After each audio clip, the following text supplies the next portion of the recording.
변호사입니다.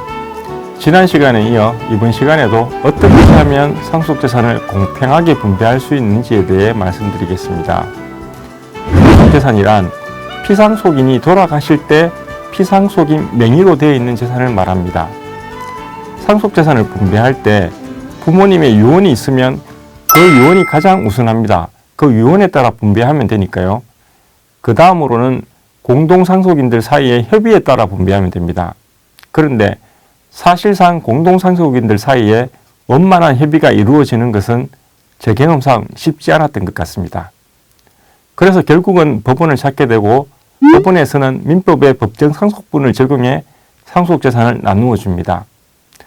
법정상속분은 자식들 사이에는 금분이라고 딱 정해져 있어 얼핏 보면 간단해 보이기도 하지만 실제 상속분 소송을 해보면 굉장히 복잡합니다. 우리 민법은 공동상속인들 사이에 상속재산이 공평하게 분배되도록 두 가지 제도를 두고 있는데요. 바로 기여분제도와 특별수익제도입니다.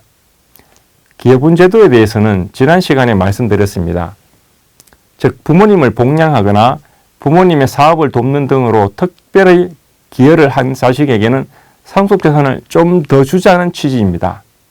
이와 반대편에 있는 제도가 바로 이번 시간에 할 특별수익제도입니다. 자식을 키워보면 10손가락 깨물어 안 아픈 손가락은 없을 것입니다. 하지만 유독 더 신경 쓰이는 자식이 있습니다. 이런 자식에게 부모님이 생전에 미리 재산을 많이 주었다고 칩시다.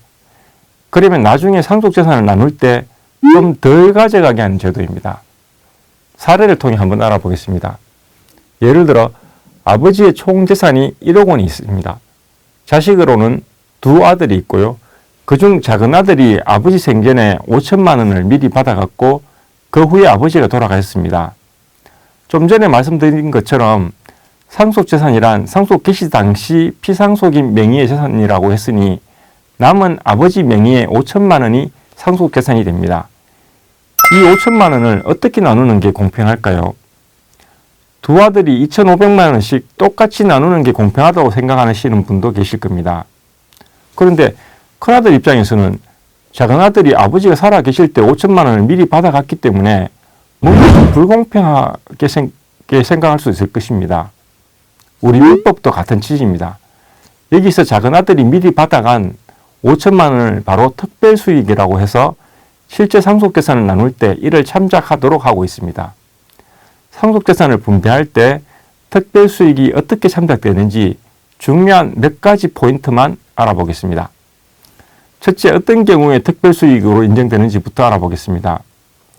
부모님 생전에 미리 받은 돈이나 재산이 다 특별수익에 해당하지는 않습니다. 판례는 그 가정의 구체적 형편에 따라 판단해야 한다는 입장입니다. 사례 몇 가지만 예를 들어 보겠습니다. 부모가 자녀에게 일상적인 생활비를 지원한 경우, 혹은 자녀에게 주기적으로 용돈을 준 경우, 부모가 자녀의 학비를 부담하는 경우 등은 특별수익에 해당하지 않습니다. 다만 생활비나 교육비라 하더라도 가정의 형편마다 다를 수 있습니다. 어떤 집은 매달 50만 원을 줄 수도 있고 어떤 집은 좀 가정이 유복하다 보니 100만 원을 주는 가정도 있을 것입니다. 그런데 유학을 보냈는데 등록금보다 훨씬 더 많은 돈을 붙여줘서 그 남은 돈으로 주식 투자를 하거나 부동산을 살 정도라면 그런 경우에는 특별수익으로 인정될 수도 있을 것입니다.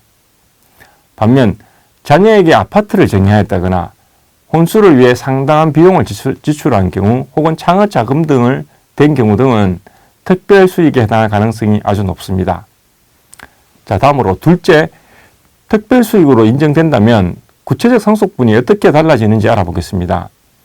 우리 민법은 특별수익자가 있을 경우 사전정의를 받은 상속인은 상속이 개시된 후 본인의 상속분에서 이미 받아간 금액을 뺀 차액만큼만 상속을 받을 수 있다고 규정하고 있습니다.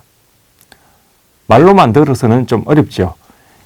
실제 상속분 계산법은 복잡하기 때문에 여기서는 이해를 돕기 위해 단순한 사례를 통해 한번 설명해 보도록 하겠습니다.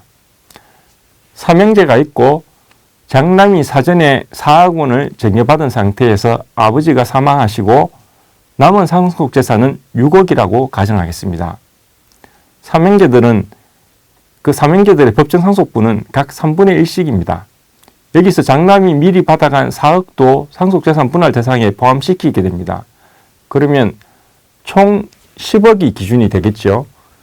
삼형제가 3분의 1씩 나누면 3억 3,300만 원 정도가 각자의 몫이 될 것입니다. 그런데 장남은 이미 4억을 받아갔기 때문에 총특별수익자가 됩니다. 그래서 아버지가 남겨둔 상속재산은 손을 댈 수가 없습니다. 따라서 남은 이형제들이 6억의 상속재산을 반툼씩, 즉 3억씩 나눠 가지게 되는 겁니다. 여기서 많이들 물어보시는 질문이 있는데요. 실제 상속분보다 더 많은 금액을 사전에 증여받은 장남은 오히려 돈을 토해내야 되는 게 아닌가에 대해 물어보시는 분이 있습니다. 결론부터 말씀드리면 그럴 필요는 없습니다.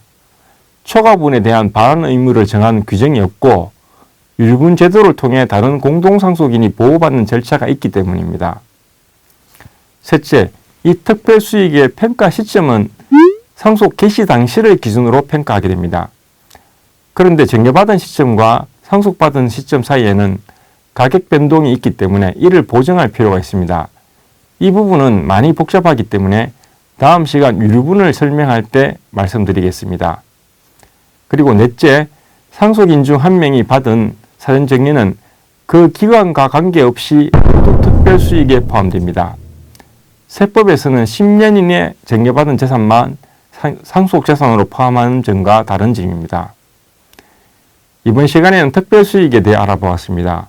특별수익은 이를 주장하는 측이 입증해야 하기 때문에 상속재산 분할에 앞서 미리 꼼꼼히 준비를 해두시는 게 중요합니다. 감사합니다. 라디오 생활법률, 지금까지 담당의 김영민 변호사였습니다.